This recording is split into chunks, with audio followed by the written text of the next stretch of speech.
අයිබෝන බෙක්වන්නේ අද දෙරන මධ්‍යහන ප්‍රධාන පුවත් විකාශය සමගින් ප්‍රථමයෙන් අප අවධානය යොමු කරන්නේ පුවත් ශීර්ෂ පාඨ වෙතටයි. දීර්ඝ කාලයක් රට වසා තැබීමට සිදු වුවහොත් සියලු දෙනාම කැපකිරීම් සිදු කිරීමට සූදානම් වන්න. ජනපති අවධාරණය කරයි. දිවයින පුරා නිරෝධහයින ඇඳරි නීතිය. පොලිසියෙන් දැඩි පරීක්ෂා කිරීම. ඇදිරි නීතිය පැනවීමෙන් ජීවනෝපාය අහිමි පුද්ගලයන්ට රුපියල් 2000ක දීමනාවක්.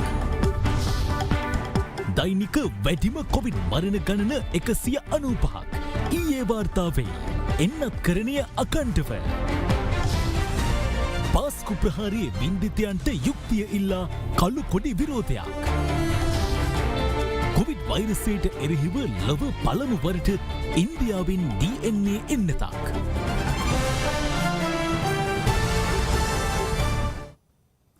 දීර්ඝ කාලයක් රට වැසීමට සිදුවහොත් සියලු දෙනා කැපකිරීම් සිදු කිරීමට සූදානම් වන්නයි ජනාධිපති ගෝඨාභය රාජපක්ෂ මහතා ජනතාව වෙත අවධාරණය කරනවා.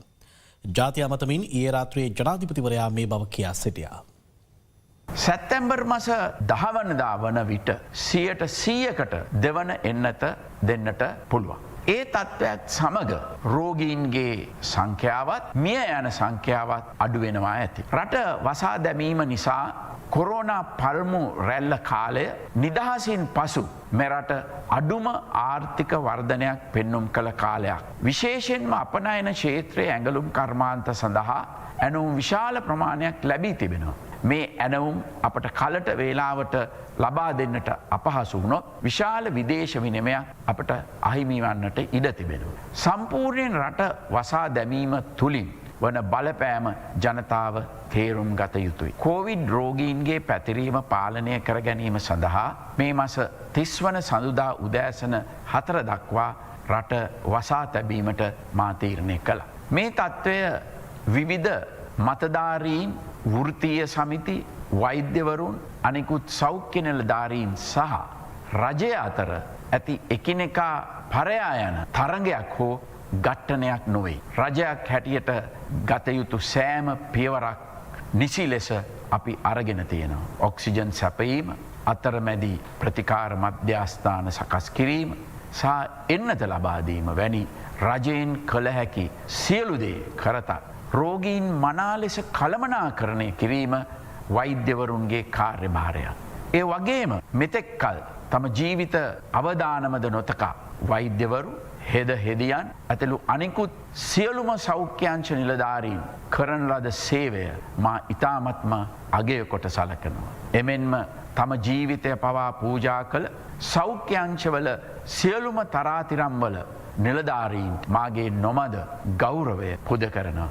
මේ වැඩවර්ජන උද්ඝෝෂණ සඳහා සුදුසු අවස්ථාවක් නොවන බව පැහැදිලි කරුණා. රට අරාජික තත්ත්වයට පත් කරන්නට සූදානම් වෙන්න එපා. සෞඛ්‍ය ශේෂ්ත්‍රය මෙම කරුණ දෙස එක් කෝණයකින් පමණක් බැලුවත් රජයක් ලෙස අප විදේශ ණය ගෙවීම, වැටුප් ගෙවීම, සහනාධාර ලබා දීම ආදී කටයුතු අතපසු නොකර අඛණ්ඩව පවත්වාගෙන යාමට නම් අප රටේ ඇති කුඩා ආර්ථිකය කළමනාකරණය කර ගැනීමට අපට සිදු වෙනවා. නිදන්ගත රෝග තිබෙන අවුරුදු 60ට වැඩි අය ඉලක්ක කරගෙන සතියකට වරක්වත් ඇන්ටිජන් පරීක්ෂාවක් කරන ලෙස මම සෞඛ්‍ය අංශවලට උපදෙස් ලබා දී තිබෙනවා. ඉදිරියේදී රට දීර්ඝ කාලයක් වසා තැබීමට සිදුවහොත් රටේ සියලු දෙනාම වඩාත් කැපකිරීම් කරන්නට සූදානම් වන්නයි මා ඉල්ලා සිටිනවා. මේ තීරණාත්මක මොහොතේ රටේ සියලු දෙනාම බැරෑරුම් තත්ත්වය තේරුම් අරගෙන සැලසුම් සහගතව රට ඉදිරියට ගෙන ආ යුතුයි. එම නිසා කණ්ඩායමක් ලෙස එකමුතුව කොවිඩ් වසංගතය පරාජය කිරීම සඳහා එක්ව වැඩ කරන ලෙස සියලු දෙනාගෙන්ම මම ගෞරවයෙන් ඉල්ලා සිටිනවා. බොළු දිවයිනටම පැන වූ නිරෝධායන ඇඳරි නීතිය දැඩිව ක්‍රියාත්මක කිරීම හේතුවෙන් කොළඹ ඇතුළු නගර රැසක් පාළු ස්වභාවයක් ගෙන තිබුණා. නිරෝධායන ඇඳරි නීතිය ක්‍රියාත්මක කාල සීමාවේදී ජීවනෝපාය අහිමි පවුල් සඳහා රුපියල් 2000ක දීමනාවක් ලබා දීමට තීරණය කර ඇති බව මුදල් අමාත්‍යාංශ ලේකම් SR ආටිගල මහතා පවසනවා. මුළු දිවයිනටම බලපැවැත්වෙන පරිදි පැන වූ නිරෝධායන ඇදිරි නීතිය ඊයේ රාත්‍රී 10 සිට එළඹෙන 30 වන සඳුදා අලුයම 4 දක්වා ක්‍රියාත්මකයි. කෙසේ වෙතත් ඊයේ රාත්‍රී 10න් පසුවත් ඇතැම් වෙළඳසැල් විවෘතව පැවති අතර භාණ්ඩ විරදී ගැනීමට ජනතාව පැමිණ සිටි අයුරු දක්නට ලැබුණා.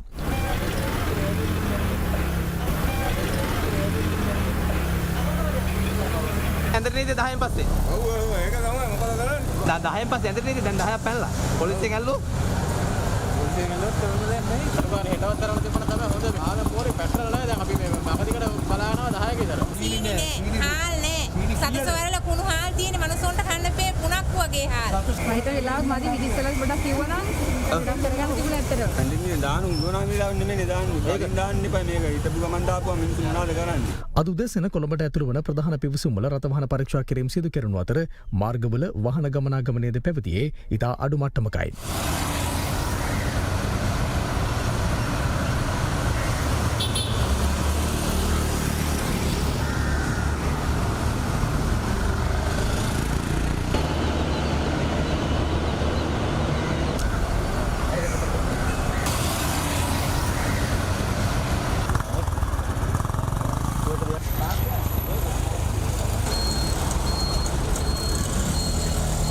එමෙන්ම දිවයිනේ අනිකුත් ප්‍රදේශවල රථවාහන පරීක්ෂා කිරීම සහ නිරෝධායන නීති කඩ කරන්නන් සොයා මෙහෙයුම් ක්‍රියාත්මක කෙරුණා.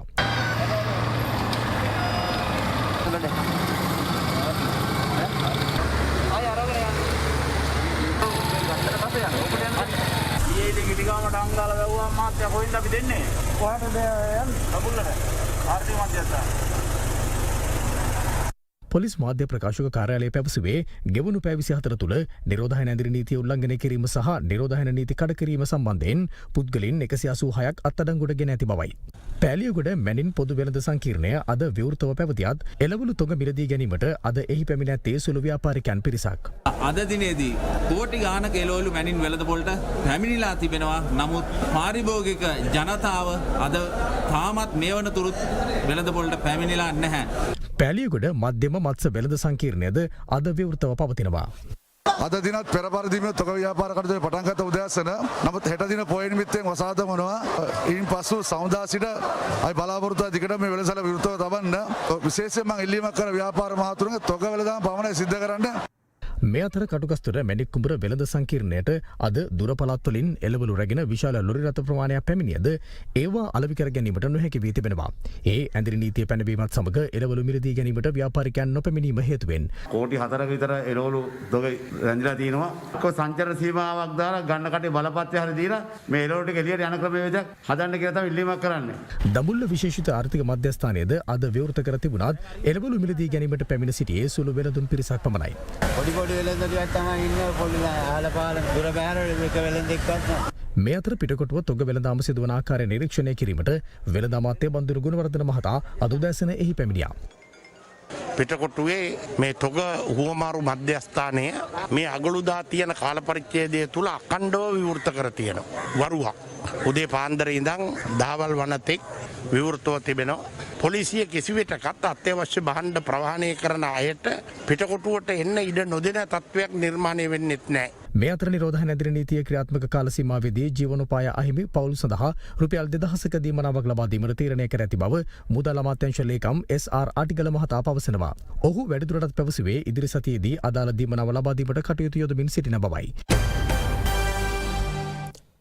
දෛනික කොවිඩ් මරණ වාර්තා යළිත් අලුත් කරමින් දිනක් තුළ මෙරට සිදු වූ වැඩිම කොවිඩ් මරණ සංඛ්‍යාව රජය නිවේදනය කර තිබෙනවා. එම ගණන 195ක්.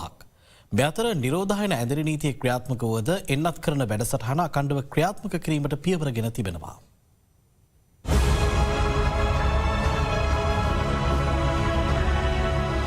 අගෝස්තු 19 වෙනිදා සිදු වූ කොවිඩ් ආසාදිත මරණ 195ක් රජය ඊයේ නිවේදනය කළා.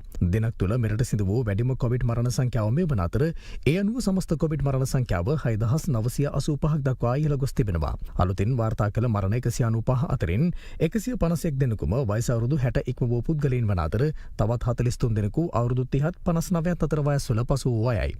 වයස අවුරුදු 30ට අඩු එක් පුද්ගලයෙකු මෙම මරණ අතරට අයත්. ගත වූ පැය 24 තුළ කොවිඩ්-19 ආසාදිතයින් 3800 939 දෙනෙකු මෙරටින් හඳුනාගෙන තිබෙනවා. ඒ අනුව මේ දක්වා මෙරටින් වාර්තා වූ සමස්ත ආසාදිතින් ගණන 3,81,812ක් දක්වා ඉහළ ගොස් ඇති අතර ප්‍රතිකාර හා නිරෝධන කාල සීමාව අවසන් කළ ගණන 3,20,810ක් බව වසංගත රෝග විද්‍යාංශ වාර්තාවේ සඳහන්. තවදුරටත් සක්‍රිය ආසාදිතයින් ගණන 54,000 ඉක්මවා තිබෙනවා.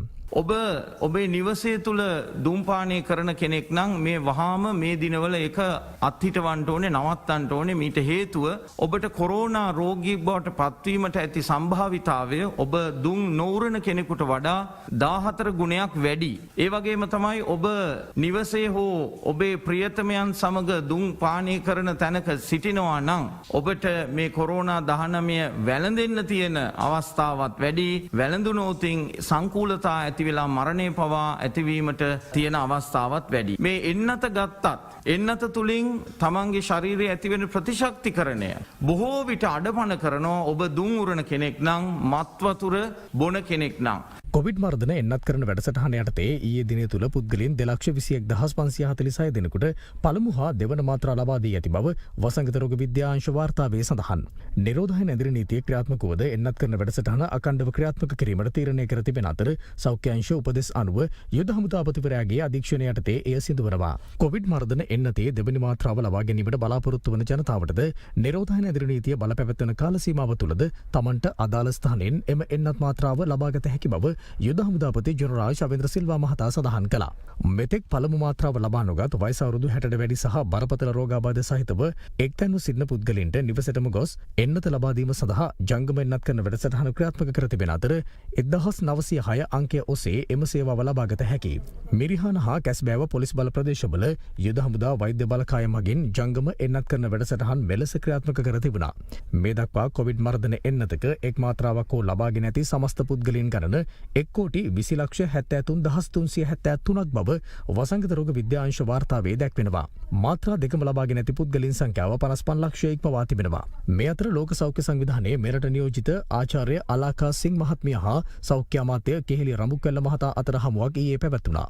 මෙරට එන්නත් කරන ක්‍රියාවලිය ලෝක සෞඛ්‍ය සංවිධානයේ දැඩි පැසසුමට ලක්ව තිබෙන අතර හදිසි වෛද්‍ය පහසුකම් මෙරටට ලබා දීම සම්බන්ධයෙන් නියෝජිතවරිය සාධනීය අදහස් පළ කර තිබෙනවා. කොවිඩ් වසංගත තත්ත්වය පාලනය සඳහා ජනතාව වෙනුවෙන් උපරිම ක්‍රියාමාර්ග නොපැකිලිව ගනු ලබන බව සෞඛ්‍ය අමාත්‍යවරයා මෙහිදී පෙන්වා දුන්නා.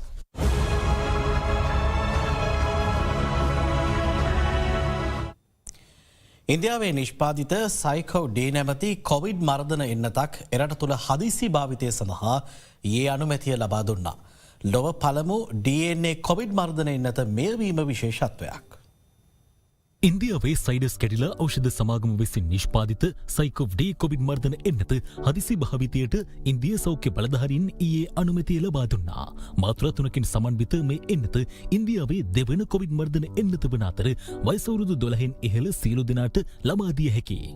නව කොරෝනා වෛරසයට එරෙහි ලොව පළමු DNA එන්නත මෙයවීමත් විශේෂත්වයක්. රටපුර ස්වේච්ඡාවෙන් ඉදිරිපත් වූ පුද්ගලයන් 28,000ක් පමණ මේ එන්නතේ සායනික අත්හදා බැලීම් වලට සම්බන්ධ වී තිබූ අතර එහිදී පෙන්වා ඇති ඵලදායීතාව 66.6ක්. ඩෙල්ටා ප්‍රභේදයේ ව්‍යාප්තිය පාලනය කිරීම සඳහා වයස අවුරුදු 40 ඉක්ම වූ සියලු දෙනාට සහ ගුරුවරුන්ට තුන්වන කොවිඩ් මර්ධන එන්නත් මාත්‍රාවක් ලබා දීමට ඒශ්‍රායල් බලධාරීන් තීරණය කර තිබෙනවා. ඒ සඳහා භාවිතා කරන්නේ ෆයිසර් බයෝඑන්ටෙක් එන්නතයි. මේ අතර එරට අගමැති නෆ්තාලි බෙනට් ඊයේ සිය තුන්වැනි කොවිඩ් මර්ධන එන්නත් මාත්‍රාව ලබාගෙන තිබුණා. ගෝලිය කොවිඩ් වෛරස් ආසාදිතයන් සංඛ්‍යාව මේ වන විට 21,15 ලක්ෂය ඉක්මවා ගොස් තිබෙනවා. ලොව පුරා සිදු වූ කොවිඩ් මරණ සංඛ්‍යාව 44,28,000කට අධිකයි. පාස්කු ඉරුදින ත්‍රස්ත ප්‍රහාරයට මාස 28ක් ගත වී ඇතත් වගකිව යුත්තන්ට එරෙහිව විධිමත්ව නීතිය ක්‍රියාත්මක නොවීම හේතුවෙන් අගරදුගුරු පදවිය අද කළුකොඩි 21 වෙනිදාව ලෙස නම් කර තිබෙනවා. ඒ අනුව යුක්තිය ඉල්ලා විරෝධය පළ කරමින් අද දිවයින පුරා කිතුණු දේවස්ථාන වෙළඳ සැල් සහ නිවාස ආශ්‍රිතව කළුකොඩි ප්‍රදර්ශනය කර තිබෙනු දක්නට ලැබුණා.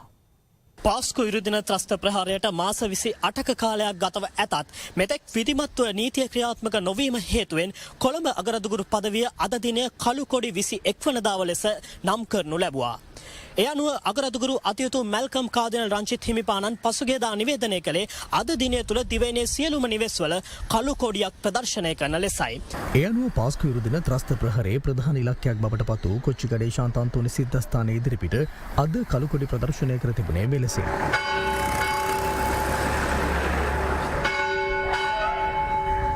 පාස්කු ඉරුදින සිද්ධස්ථානයට බෝම්බ ප්‍රහාරය එල්ල වූ පෙරවරු 8:45ට සීනුව නාද කරනු අතර ඉන් පසුව ප්‍රහාරයෙන් මියගිය හා තුවාල ලැබූ වින්දිතයන් සිහි කරමින් කෙටි යැදුම් මෙහෙයක් සංවිධානය කර තිබුණා. ප්‍රහාරයෙන් වැඩිම පිරිසක් මියගිය කටුවාපිටිය සාන්ත සෙබස්තියන් දේවස්ථානයේද අද පෙරවරු 8:45ට සීනුව නාද කරනු අතර යැදුම් මෙහෙයක් පැවැත්වුණා.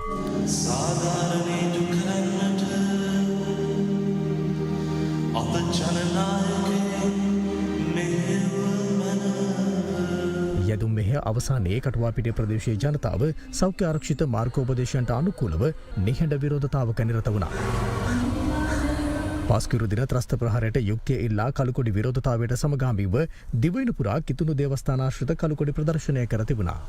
එමෙන්ම නිරෝධායන ඇඳිරි නීතියත් සමග වසා දෙමුණු වෙළඳසැල් ආශ්‍රිතව මෙන්ම දිවයින පුරා බොහෝ නිවෙස් ආශ්‍රිතවද අද කළුකොඩි ප්‍රදර්ශනය කර තිබෙන අයුරු දක්නට ලැබුණා. මේ අතර අද දෙරණ බිග් ෆෝකස් වැඩසටහනේද අවධානය යොමු වූයේ පාස්කු ප්‍රහාරයට යුක්තිය ඉල්ලා අද සංවිධානය කර තිබූ කළුකොඩි විරෝධය පිළිබඳවයි. මාස 28ක් බරපතලම කාරණය වන්නේ බලධාරීන් දැනුවත් භාවයෙන් ජීවිත රැසක් අපිට අහිමි වුණු දිනයක්. මේක හරිම අවාසනාවන්ත තත්ත්වයක්. සමූල ඝාතනයක් සිදු වෙලා අවුරුදු 2ක් ගියාට පස්සෙත් අපිට බලකිරීම් කරන්න වෙනවා නම් යුක්තිය සහ සාධාරණත්වය ඉල්ලලා තියෙන ලොකුම ප්‍රශ්නය තමයි නීතිය සාමය පිළිබඳ අපේ රට කොතනද තියෙන්නේ කියන එක. අපිට තේරෙන්නේ මේක එක්කෝ ඇදගෙන යන්නට හෝ එහෙම නැත්නම් මේක වසා දමන්නට උත්සාහයක් තියෙනවා කියන එක පැහැදිලිව පේන දෙයක්. මේ ප්‍රහාරය සම්බන්ධයෙන් එකතු කරපු තොරතුරු සහ විමර්ශනය කරපු සෑම සියලු දෙයක්ම තියෙන්නේ නීතිපතිවරයා ගාව. නීතිපතිවරයා කියනකොට මේක පිටුපස කුමන්ත්‍රණයක් තියෙනවා කියලා අපි හැමෝම විශ්වාස කරනවා. ඔහු ඒක කියන්නේ පදනමක් සහිතව. දැන් තවත් පුවත් කිහිපයක්. නිරෝධායන ඇඳිරි නීති පනව ඇති කාල සීමාව තුළ මුදුරාජවිල රක්ෂිතයේ නීති විරෝධී මත්පැන් නිෂ්පාදනයෙන් නිරත වූ පුද්ගලයන් දෙදෙනෙකු සුරාබදු විශේෂ මෙහෙයුම් ඒකකයෙන් මගින් අදාළ අත්අඩංගුවටගෙන තිබෙනවා. ඉඩම් සංවර්ධන සංස්ථාවේ විශේෂ බලාත්මක කිරීම ඒකකය හා මහරගම පොලිසියෙක්ව මහරගම වරාකෙටිය ප්‍රදේශයේ පහත් බිමක් ගොඩ කරමින් සිටි පුද්ගලයන් දෙදෙනෙක් ටිපරත දෙකක් හා තවත් යන්ත්‍රයක් සමග ඊයේ අත්අඩංගුවටගෙන තිබෙනවා.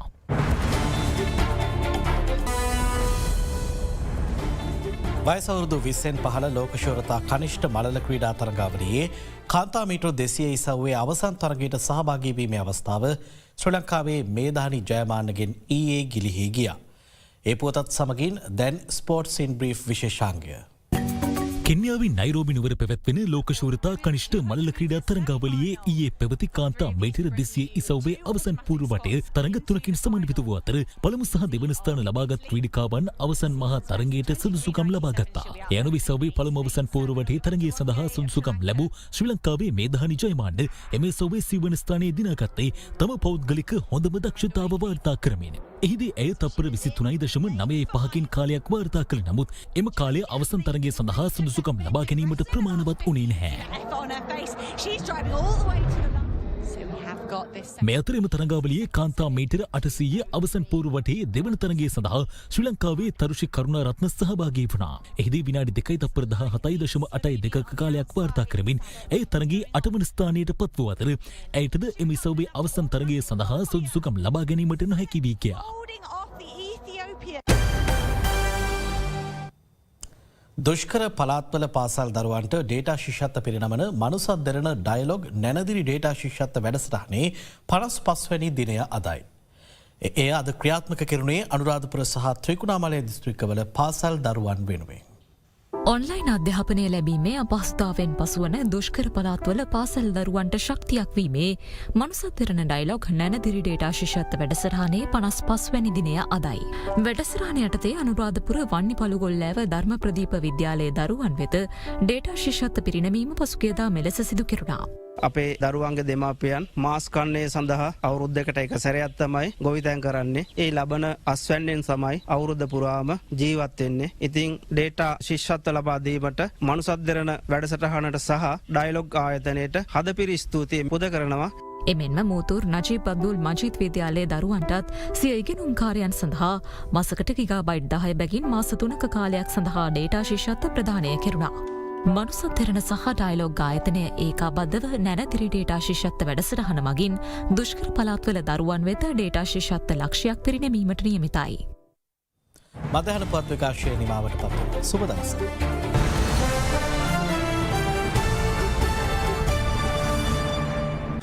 Other Therana, Midday Prime. සම අනුග්‍රහය ඔබේ අධ්‍යාපන